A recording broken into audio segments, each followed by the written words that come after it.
করিমগঞ্জ জয়কা রতনপুরের কাটাখাল রাস্তা ও ব্রিজের করুণ অবস্থা।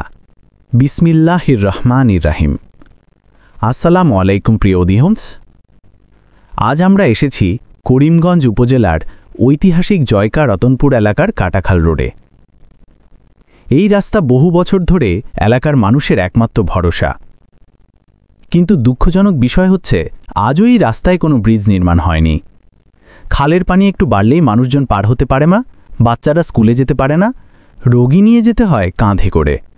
দেখুন, এখন এই কাটাখালের উপর দিয়ে কোনো নৌকাও চলে না। খালের পানি শুকিয়ে গেলে মানুষজনকে কাপড় ভিজিয়ে পা কাদায় ডুবিয়ে খাল পার হতে হয়। এই অবস্থা কত কষ্টের! তবুও এলাকার মানুষ বছরের পর বছর ধরে এমনই জীবনযাপন করছে। এই রাস্তাটির দুই পাশে রয়েছে হাজার হাজার বিঘা জমি, যেখানে চাষ হয় বোরো ধান, শাকসবজি ও নানা ফসল। কিন্তু রাস্তা না থাকায় কৃষকরা তাদের উৎপাদিত ফসল বাজারে নিতে পারে না সহজে। অনেকে মাঝপথে পড়ে নষ্ট হয়ে যায় ফসল। এতে গ্রামের অর্থনীতি ক্ষতির মুখে। স্থানীয় মানুষদের দাবি, অতি দ্রুত যেন এই কাটাখালের উপর একটি ব্রিজ ও স্থায়ী রাস্তা নির্মাণ করা হয়। এটা শুধু রতনপুর নয়, আশেপাশের কয়েক গ্রামের মানুষের জীবনযাত্রা বদলে দিতে পারে।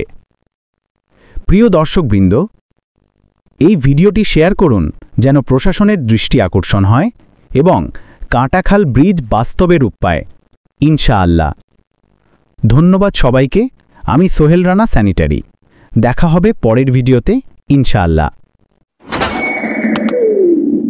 সোহেল রানা স্যানিটারি, বিশ্বাসে আপনাদের পাশে সব সময় আছি।